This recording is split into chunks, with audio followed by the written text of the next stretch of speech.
Қабырғаңды қайыстыратын бұл әңгіме былай басталады. Биік ғимараттың 6-шы қабатында 3 адам қатты ұрысып жатты. Бір әйел адам қолдарымен төсек жапқышты шеңгелдей құтығаша өзін ақтап отыр. Жаным, Джон, ештеңеде де қате істемегеніме ант ішейін. Ол мені аздырды, мені зорлады. Мен қарсылық көрсеттім. Араларындағы ұзын пәлте киген еркек қолдарын ербеңдетіп, үшінші біреуді шыжғырып тұр. Арсыз, қазір-ақ көкеңді көзіңе көрсетемін. Сен мына әлжуаз әйел үшін көргілігіңді көретін боласың. Бөлмедегі үшінші адам өрімдей бозбала. Дәл осы сәтте оның киім-кешегі алқам-салқам болып тұрса да, өрлігін баса алмай, мен бе? Не болды? Мен ештеңе де істегем жоқ. Мен, деп қарсыласады. Сырлы жанарына мұң толып, үй ішіне тінте қарайды. Ұзын пәлте киген еркек көшеге қараған терезені ашты да, киімінің ұйқы-тұйқысы шыққан бозбаланы қолтығына қыса көтеріп апарып, терезеден тастап жіберді. Бозбала өзін кеңістікте ұшып бара жатқандай сезінді. Дереу ұяла шалбарын түймелеп, іштей оқасы жоқ, сәссіздік тек қана адамды жігерлендіреді деп өзін жұбатты.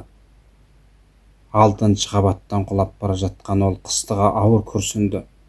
Тәңірім-ау! Бозбала ойға шомды. Мен оны сүйген едім ғой, ал оның күйеуіне ашық айтуға да батылы жеткен жоқ. Қазір мен оны өзімнен тым жырақта, менімен түк қатысыздай сезінудемін. Үмітсіз дене осыны ойлаған сәтте ол 5-ші қабатқа жеткен еді. Терезеден ұшып өтіп бара жатып үй ішіне үңілді. Бір оқушы үстел шетіне шынтақтап кітап оқып отыр екен. Ол өзінің бұрын ойын тамашаға беріліп оқымай қойғанын ойлады. Дәл қазір ол білімге тыға қалды. Ей, сүйікті оқушы, деп айғайламақ болды. Ол балаға, сен менің көңіл түкпірінде көміліп қалған арманымды ояттың. Мені қияли өмірге деген мағынасыз ынтызарлықтан арылттың.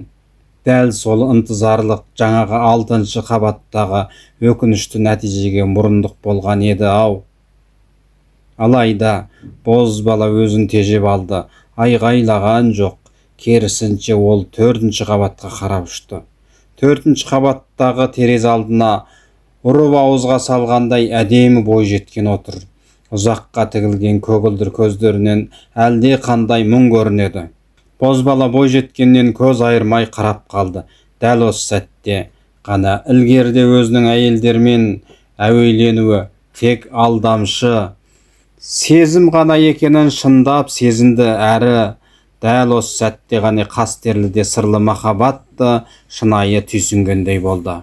Ол осындай қарапайым жанұя тұрмысын, осындай тіл жеткісіз сүю құдіретін, осынау көңілдіде тату-тәтті өмір кешу тәсілін ұната бастады. Осыдан кейінгі көріністер оның бұл ойын бекемдей түсті. 3-ші қабаттың терезесінен ол бір ананың тәтті жымиыспен баяу ғана бесік жырын айтып, балпанақтай бөпешін тербетіп отырғанын көрді. Әйелдің көзінен аналарға тән мақтанышты сезім ұшқындап тұр еді. Мен де 4-ші қабатта көрген бой жеткен сияқты қызбен үйленіп, 3-ші қабатта көрген сүйкімді бөпен айдай ұл тудырсам, деп ойлады бозбала. Жанұямдағылар үшін барымды арнасам, олар үшін берген бодауымды бақтым деп білер едім. Бозбала ұшып отырып 2-ші қабаттың терезесіне жетті. Бұл арадағы көрініс бозбаланың жүрегін өткір қанжармен тіліп жібергендей ақ ашты.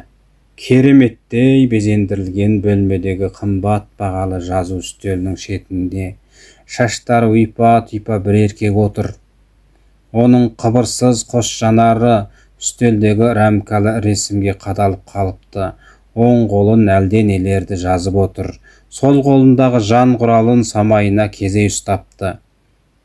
Тарт қолыңды суас. Өмір қандай тамаша екенін білмейсің бе? Бозбала айғай салып, оны райынан қайтармақ болды. Бірақ әлде қандай бір қуатты күш оның үнін шығармай қойды. Бөлменің іші бейне хан сарайындай сәулеттеді. Бозбала осындай бардамдық, жан рахатынан өмірдегі әлдебір нәрсенің барлық жарасымдылықпен қанағаттың күлін көк шығатынын ойлады. Бұл сірә не нәрсе? Бозбала ойлаған сайын жүрегіндегі жүктің салмағы ауырлап бара жатқандай сезінді.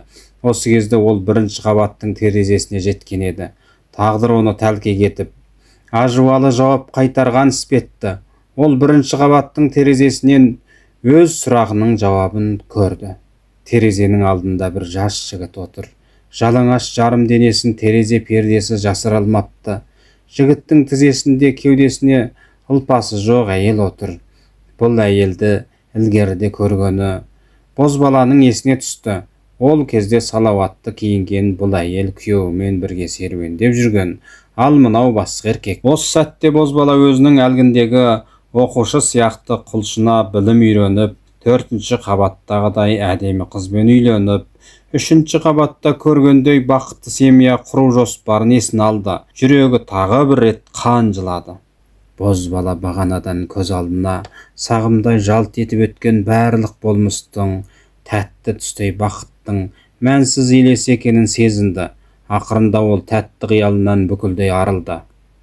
Қанша айтқанмен мен бұл өмірдің мән мағынасыз екенін өз көзіммен көрдім ғой. Тірі жүру ақымақтық әрі азап. Бозбала осыны ойлағанда жүзіне мысқыл күлкі білінді. Ең ақырында ол адамдар қайшалысып жатқан жолда өзінің ұшу сапарын тамамдауға бекінді. Үймелеген жұртшылық Бозбаланың қыбырсыз жатқан денесін қаумалап тұрған сәтте, оның бірнеше минуттың алдында шым-шытырық күрделі ойынды бастан кешіргенін ешкім де сезген